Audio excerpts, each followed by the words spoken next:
The crystal teacup shattered against the marble floor. Nobody moved. Not because they were afraid of the broken porcelain.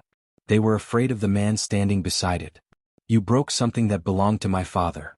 Min-jae Kang's voice was calm enough to make every guard in the room lower their eyes. The woman standing opposite him didn't flinch. She simply looked at the scattered pieces near her shoes before lifting her gaze again. I'm sorry, sir. 3 quiet words. No excuses. No trembling. No pleading. That somehow irritated him even more. You've worked in this house for 7 years, Min-jae continued. And today of all days, you suddenly become careless? Around them, 20 captains from the Kang Organization stood in complete silence. They had gathered for Min-jae's first official meeting since taking over the syndicate after his father's funeral. Every eye was on the new boss. Every decision today would define his reign. A mistake would smell like weakness. He couldn't afford weakness. Especially not in front of men who had followed his father for 3 decades. Zariah Brooks folded her hands neatly in front of her apron. She had cleaned this mansion before sunrise every morning for years. She had polished these floors, cooked these meals, watered the old bonsai trees that Mr. Kang had loved more than expensive cars. She knew every hallway, every hidden staircase, every portrait hanging on the walls. Yet at this moment she looked like nothing more than another servant. Min-jae took one slow step closer. My father tolerated mistakes. His jaw tightened. I don't. Without looking away from her, he spoke to the head steward. Terminate her employment. The room became painfully still. The steward blinked. Sir? You heard me. But. I said she's finished. Zariah finally lowered her eyes. Not in shame. Almost disappointment. She bowed respectfully. As you wish. She removed the white gloves from her hands with careful precision and placed them neatly on a nearby table. No argument. No tears. No anger. Just acceptance. That unsettled several of the older captains. One of them, Director Han, shifted uneasily. He had seen hardened soldiers beg for mercy. He had seen rival bosses curse the Kang family until the very end. He had never seen someone walk away from losing everything with such quiet dignity. Before I tell you what happened next, let me ask you something. Where are you listening from today? Morning, afternoon, or late at night? Drop your city in the comments. It's always amazing seeing people from around the world gathered for one story. Now, back to the mansion. Zariah had almost reached the enormous wooden doors when they suddenly opened. Every guard straightened instantly. An elderly woman entered with slow, confident steps. She wasn't surrounded by bodyguards. She didn't need them.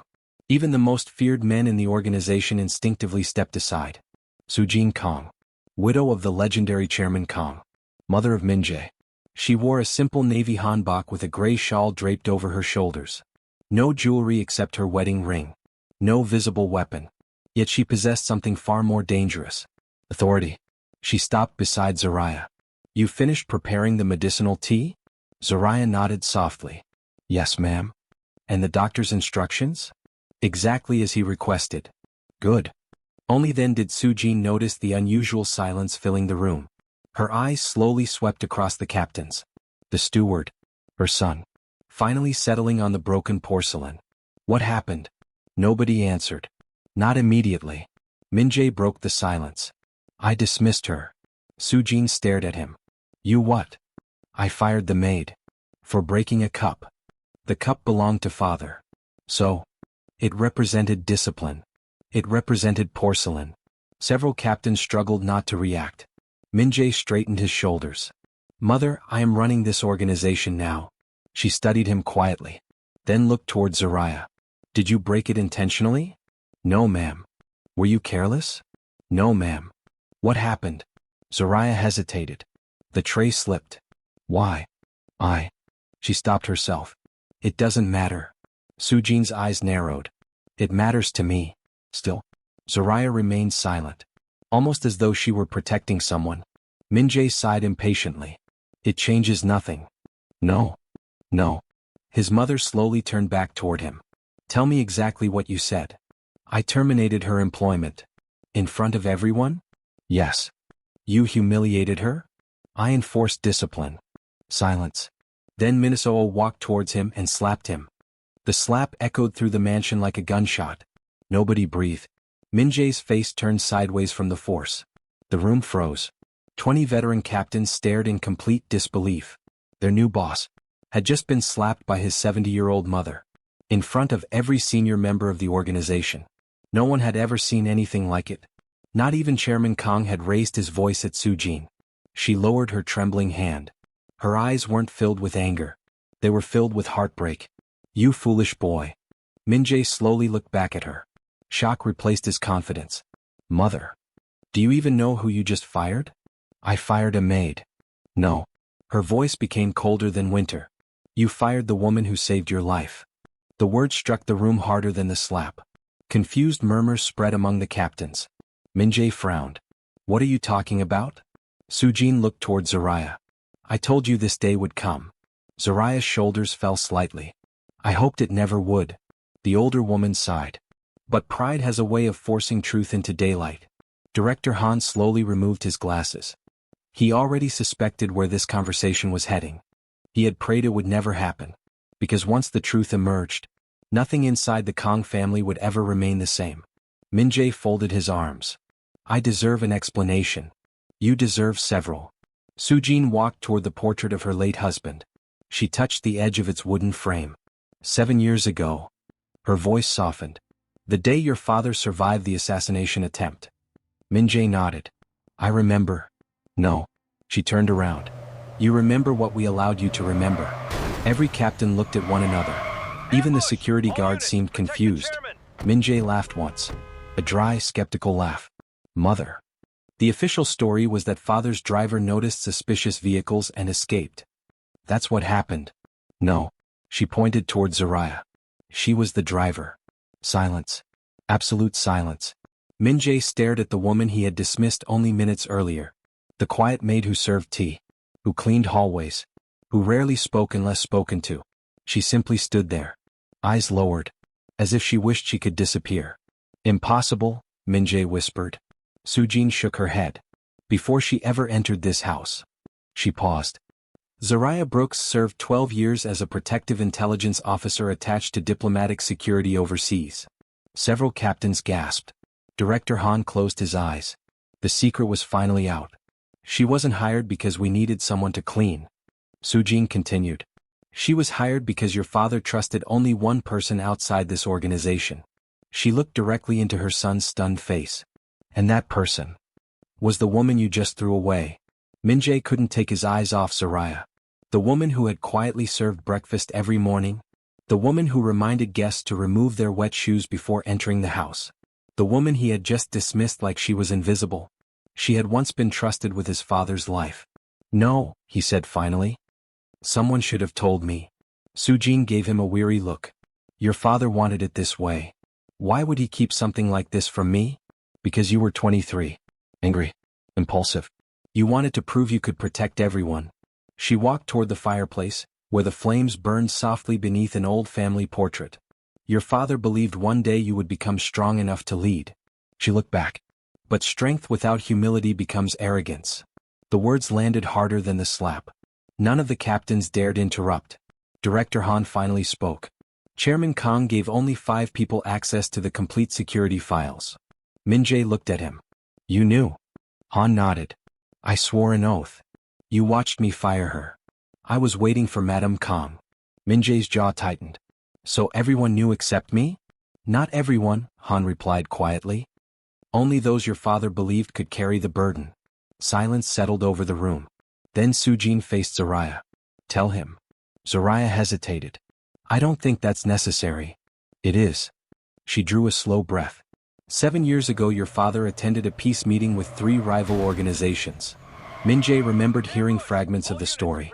His father had survived. 3 bodyguards had died. Nobody ever explained exactly how. The meeting had already ended, Zariah continued. "We were less than 8 minutes from the estate when 2 delivery trucks blocked the road." Min-jae frowned. "I thought the driver spotted them." "He never had the chance." She closed her eyes briefly. The first bullet went through the windshield. A few captains exchanged glances. Even after all these years, the memory still made them uncomfortable. The driver died instantly. The lead bodyguard reached for Chairman Kang. She paused. He was shot before he could unfasten his seatbelt. Min-jae felt the room growing colder. "I was sitting in the support vehicle behind them." "You?" I had been assigned as an outside observer. Why weren't you inside the main car? Because your father insisted I remain unnoticed. She continued. When the attack started, I rammed our vehicle into the rear truck. Several captains nodded. They remembered the twisted metal from that day. I dragged your father through the passenger side. My shoulder was hit. She touched the faint scar beneath her sleeve almost unconsciously. Then I drove. Min-jae stared. You drove? Through a construction site. Director Han smiled faintly. There wasn't actually a road. There wasn't, Zariah agreed. There were concrete pipes, unfinished bridges, and half-poured pavement. So how did you? I didn't have another option. She spoke so matter-of-factly that it almost sounded ordinary. I drove until the attackers lost visual contact. And then? I carried your father nearly 400 meters because the vehicle caught fire. The room remained silent. Nobody looked away from her now. Not a maid. Never just a maid. A survivor. A protector. Min-jae swallowed. My father never told me. He said gratitude becomes dangerous when it turns someone into a target. Sujene nodded. By the next morning, Zariah had disappeared. I entered the household 2 weeks later. As a maid. As a ghost. The answer puzzled several younger captains. She explained. No criminal organization watches servants. They watch advisors. They watch generals. They watch family. So I became someone nobody noticed. Director Han let out a quiet sigh. And for 7 years. Everyone overlooked the most capable protector in this house. That evening the mansion felt different. The captains had left. Only the immediate family remained. Rain tapped softly against the tall windows. Min-jae stood alone in his father's study. The room still smelled faintly of cedar wood and green tea. Nothing had moved since the funeral. His father's reading glasses rested beside an unfinished chessboard. The old clock ticked steadily. He sat behind the massive desk. For the first time. It didn't feel like victory. It felt heavy. There was a soft knock. Come in. Director Han entered carrying a small wooden box. I think it's time. He placed it carefully on the desk. What is it? The chairman instructed me to give this to you only after you learned the truth. Min-jae slowly opened it. Inside lay several neatly folded letters. A small silver key. And an old photograph. His breath caught. The picture showed his father smiling. Beside him stood a younger Zariah. She wasn't wearing an apron. She wore tactical clothing. A radio clipped to her shoulder. Dust covered both of them. His father had one arm around her shoulders. Both were laughing. Min-jae had never seen his father laugh like that. On the back of the photograph were 6 handwritten words. Trust her when you cannot trust yourself. His fingers trembled. My father wrote this? Yes. When? 3 days after the ambush. Han pointed toward the first envelope. Read it. Min-jae unfolded the letter. His father's handwriting was unmistakable. If you're reading this, then one of two things has happened. Either I am gone, or your pride has finally collided with the truth. Min-jae looked down. Every word seemed aimed directly at him. Leadership isn't about being feared first. It is about knowing who deserves your trust before everyone else does. His throat tightened. If you ever stand against Zariah Brooks because of appearances, know this. You are standing against my final judgment. The room fell completely still. Han quietly excused himself. Min-jae remained seated for nearly an hour. Reading. Thinking. Remembering every moment he had walked past Zariah without acknowledging her. Every breakfast she served. Every quiet greeting. Every time she stepped aside to let others pass. He had mistaken humility for weakness. Elsewhere in the mansion. Zariah packed a small suitcase. It took less than 10 minutes. 7 years of living in the servants' quarters fit into one worn leather bag. 3 books. 2 framed photographs. 1 folded American flag. A worn leather notebook. A pair of running shoes. Nothing else. There was another knock. She smiled faintly. I knew you'd come. Sujene entered carrying 2 bowls of hot seaweed soup. I wasn't going to let you leave hungry. They sat together in silence. For several minutes they simply ate. Finally Sujene spoke. Will you forgive him? Zariah stirred the soup slowly. He reminds me of his father. His father never would have fired you. No. A small smile crossed her face. But when he was young. He thought strength meant never apologizing. Sujene laughed softly. I had to slap him once too. The memory lightened the room. He learned. So will Min-jae. Zariah looked toward the rain outside. I hope he learns quickly. Why? She hesitated, then opened the leather notebook. Inside were photographs, license plates, addresses, handwritten dates, recent surveillance. Sujene's smile disappeared. You found something. I didn't want to worry anyone until I was certain. She slid a photograph across the table. A black SUV parked outside the mansion's eastern gate. Another photograph. The same SUV. Different day. Different driver. Then another. And another. They've been watching this house for 11 days. Sujene's expression hardened. Who? I don't know. But they're professionals. You should have told me. I wanted evidence. Do you have it now? Zariah nodded. I do. She opened the final page. One photograph remained. It showed a man stepping out of the SUV. His face was partially visible. Sujene froze. No. She whispered. It can't be. Zariah looked at her carefully. You know him? Sujene slowly lowered herself into the chair. I prayed I was wrong. About what? Her voice barely rose above a whisper. The man in that photograph is the same man who attended my husband's funeral. She looked directly at Zariah. And only 3 people knew the funeral route before that day. Zariah's instincts immediately took over. You think there's an insider? I don't think. Sujene's eyes filled with quiet certainty. I know. At that exact moment, somewhere beyond the estate walls, a man watched the mansion through the lens of a high-powered camera. He smiled.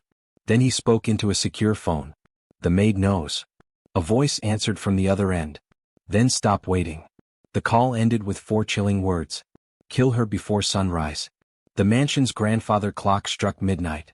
Every sound afterward seemed louder. The wind against the windows. The distant hum of the security generators. The footsteps of armed guards making their rounds. Min-jae stood alone on the balcony outside his father's study. He hadn't slept. The letter from his father remained folded inside his jacket pocket. He read the words over and over until they no longer felt like ink on paper. They felt like judgment. Trust her when you cannot trust yourself. A voice interrupted his thoughts. Boss. Director Han approached quietly. The night patrol has doubled. Good. But there's something else. Han handed him a tablet. One of the estate's perimeter cameras had gone dark. Then another. Then a third. They're failing? Han shook his head. No. They're being disabled. Min-jae's expression hardened. Where? The eastern wall. The same side Zariah had been watching. His stomach tightened. Locked down the estate. Within seconds alarms echoed through the property. Steel gates slid into place. Floodlights illuminated every corner of the gardens. Guards sprinted toward their assigned positions. The peaceful mansion transformed into a fortress. In the servants' wing, Zariah had already zipped her small suitcase. She never unpacked it after speaking with Sujene. Experience had taught her something simple. When danger feels close, travel light. The alarm sounded. She didn't panic. Instead, she opened the wardrobe. Behind a stack of folded blankets was a narrow wooden panel. She removed it. Hidden inside was a compact emergency kit. A flashlight. Medical supplies. An encrypted satellite phone. A small lockbox. She unlocked it using a key hidden beneath the flashlight. Inside rested a matte black pistol. She stared at it for a moment. 7 years. 7 years since she'd touched it. She picked it up. Checked the chamber. Loaded it. Not because she wanted violence. Because she knew violence was already coming. Outside the estate, 4 black SUVs stopped without their headlights. Doors opened almost silently. 12 armed men stepped into the darkness. Their movements were disciplined. Professional. Not reckless gang members. Former military. One of them adjusted an earpiece. The cameras are down. Another voice answered. Objective. The woman. And the new boss? If necessary. The men spread across the tree line. One by one. Like shadows. Inside the mansion. Min-jae entered the security control room. Technicians scrambled between monitors. Report. We've lost visual on sectors 3 through 7. Restore them. We're trying. A younger technician froze. Sir. What? He pointed toward one remaining camera. The image showed someone walking calmly across the eastern garden. Not running. Walking. Zariah. Alone. Min-jae frowned. What is she doing? Director Han answered immediately. Intercepting them.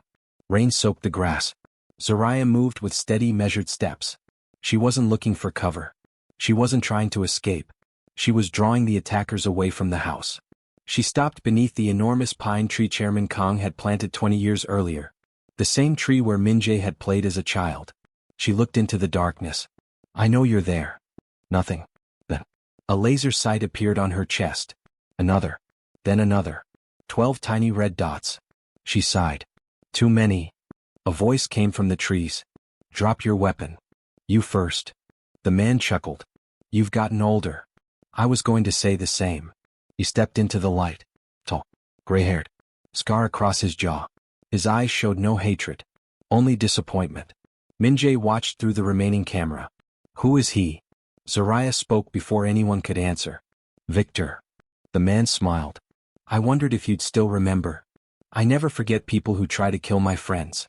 The guards inside the control room exchanged confused looks. "Friends?" Victor shook his head. "It wasn't personal. It never is. You could have joined us. I had better people to protect." He glanced toward the mansion. "They're not worth dying for." She smiled faintly. "You don't know them. I know organized crime. You know money." Victor's smile disappeared. "I know survival." Inside the control room, Director Han's face turned pale. Min-jae noticed immediately. "You know him." Han nodded slowly. "Former intelligence." So was Zariah. They worked together. Min-jae looked back at the monitor. "Why is he here?" Han answered with visible regret. "Because he never forgave your father." 7 years earlier, Victor had accepted payment to leak the chairman's travel route. Zariah discovered it hours before the ambush. She confronted him. He offered her half the money. She refused. He tried to silence her. She escaped. The ambush failed because she changed the route at the last second. Victor lost everything. His employers blamed him. Now, 7 years later, he had come to finish what he started. Rain dripped from the branches. Victor took another step forward. "You should have stayed retired." "I tried." "You really spent 7 years pretending to be a maid?" "I wasn't pretending." He laughed. "You cleaned floors." "I protected a family." "You wasted your life." "No." She looked toward the mansion. "I finally found one worth living." Min-jae felt something shift inside him. Until tonight, he had measured strength by power, respect by fear, authority by obedience. Yet the woman he'd humiliated had quietly risked her life every day for people who barely noticed she existed. Without asking for recognition. Without asking for reward. His father's words echoed again. Strength without humility becomes arrogance. He suddenly understood. Too late. A gunshot cracked through the rain. Not from Victor. From somewhere else. A hidden sniper. The bullet struck the pine tree inches from Zariah's shoulder. Victor dove for cover. "So you brought backups." "I didn't." Another shot. Another. Then chaos erupted. More attackers emerged from the darkness. Victor looked genuinely surprised. "What is this?" One of the masked men shouted. "Kill everyone." Victor cursed under his breath. This wasn't the deal. Zariah realized the truth instantly. Victor hadn't planned the massacre. Someone higher up had used both of them. He turned toward her. "We've both been set up." She studied his face. For the first time that night, she believed him. Inside the mansion, Director Han whispered one sentence that made everyone's blood run cold. "This isn't an assassination." Min-jae looked at him. "Then what is it?" Han answered without taking his eyes off the screen. "It's a coup." At that exact moment, the mansion's main doors exploded inward. Not from outside. From inside. Several guards were thrown across the entrance hall. One of them had been shot in the back. Sujene looked up from the prayer room just as a familiar face stepped through the smoke. She stopped breathing. No. It wasn't an enemy from another syndicate. It wasn't a hired assassin. It was someone who had stood beside Chairman Kang for nearly 25 years. A man everyone trusted. A man who had attended family dinners. A man who had carried Min-jae on his shoulders when he was a little boy. He slowly raised his pistol, smiled sadly, then said the words nobody in the Kang family ever expected to hear. "I'm sorry, but the Kang Organization belongs to me now." The words hung in the air like poison. "The Kang Organization belongs to me now." Sujene stared at the man standing before her. "Mr. Cho." Cho Sung-min lowered his pistol. His face showed neither anger nor joy. Only exhaustion. For 25 years, he had served Chairman Kang as chief financial advisor. He attended family holidays. He watched Min-jae grow from a reckless teenager into a determined young man. He was the last person anyone expected to betray them. I never wanted it to happen this way, Cho said quietly. You murdered our guards, Sujene replied. I gave them a chance to surrender. You gave them bullets. Cho sighed. Your husband left me no choice. In the security room, Min-jae watched the live feed in horror. Mother. He bolted for the door. Director Han grabbed his arm. You can't go through the front hall. My mother's in there. And that's exactly what they want. Min-jae ripped free. They'll kill her. No. Han pointed to another monitor. They want you. Outside. Gunfire echoed across the estate. Victor and Zariah had taken cover behind a stone fountain. Bullets chipped marble around them. Victor reloaded his weapon. You trust me yet? No. Fair. Another burst of gunfire forced them lower. Victor glanced toward the mansion. Those aren't my men. I know. They're wearing Raven insignias. Zariah frowned. Impossible. They're back. Her expression darkened. Raven. A private criminal network that sold intelligence to the highest bidder. 7 years earlier, Chairman Kang believed he had destroyed them. Apparently, he had only wounded them. Inside the mansion, Cho walked slowly toward Sujene. I respected your husband. You sold him. He refused to evolve. He refused to become a butcher. Cho laughed bitterly. The old rules don't survive. They survive longer than traitors. His smile faded. You still have courage. I learned from better men. And better women. Sujene looked directly into his eyes. You'll never sit in my husband's chair. Cho raised his pistol. We'll see. Before he could fire, a serving tray flew across the room. It smashed against his wrist. The pistol skidded across the marble floor. Cho spun around. Min-jae, breathing hard, standing in the doorway. I'll decide who sits in my father's chair. The room erupted.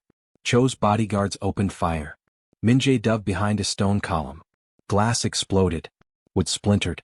Director Han and several loyal guards returned fire from the hallway. The mansion became a battlefield. Outside, Zariah heard the shooting inside. They've breached the house. Victor nodded. You need to go. What about you? I started this years ago. He smiled sadly. I'll finish it. She looked into his eyes. For the first time in 7 years, she believed the man regretted his choices. 3 Raven operatives rushed from the trees. Victor stepped into their path. I've got this. You'll die. So will they. Without another word he charged. Inside, Min-jae fought his way toward his mother. A bodyguard lunged with a knife. Min-jae blocked the strike. Twisted. The blade clattered across the floor. Another attacker appeared. Then another. His suit was torn. Blood trickled from a cut above his eye. He kept moving.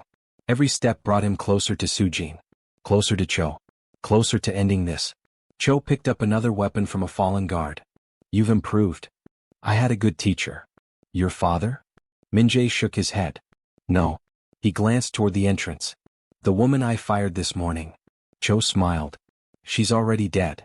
No. A calm voice answered behind him. I'm right here. Cho froze. Zariah stood in the shattered doorway. Rain soaked her clothes. Mud stained her shoes. A pistol rested steadily in both hands.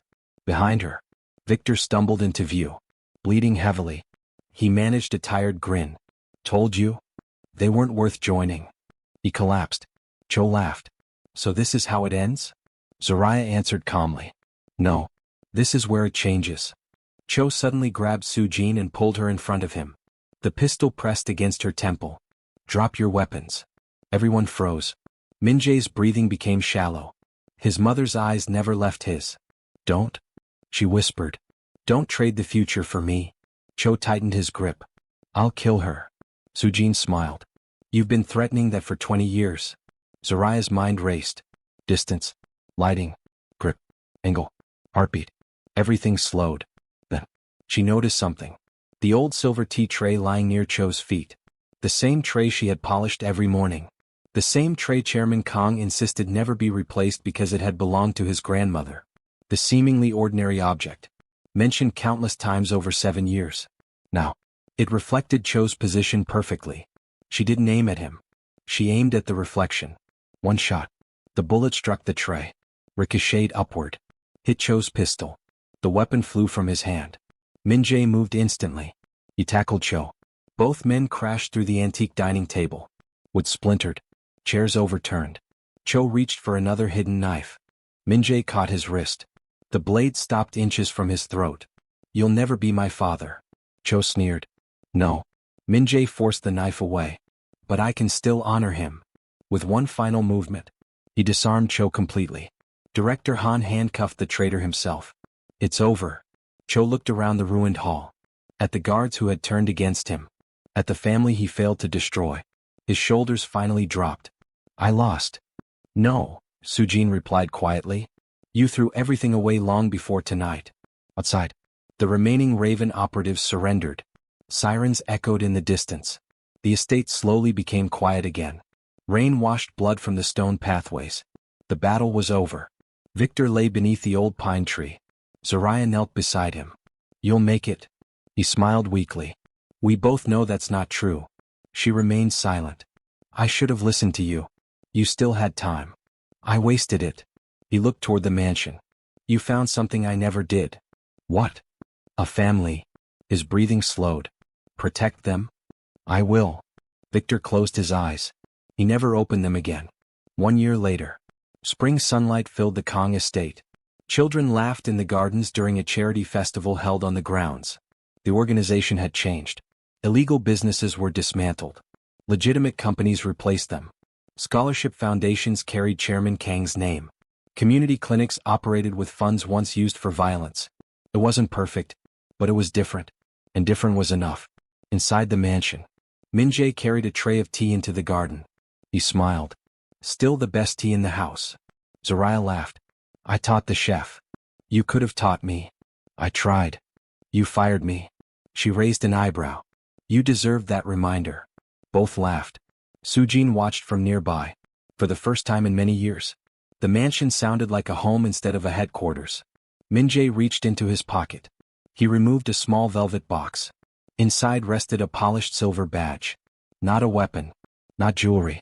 Simply read, "Chief of Family Security." He handed it to Zariah. "This belonged to my father." She shook her head. "I can't." "You already carried the responsibility." He smiled. "I'm just making it official." After a long silence, she accepted. Not because she needed recognition, but because she knew what it meant. Trust.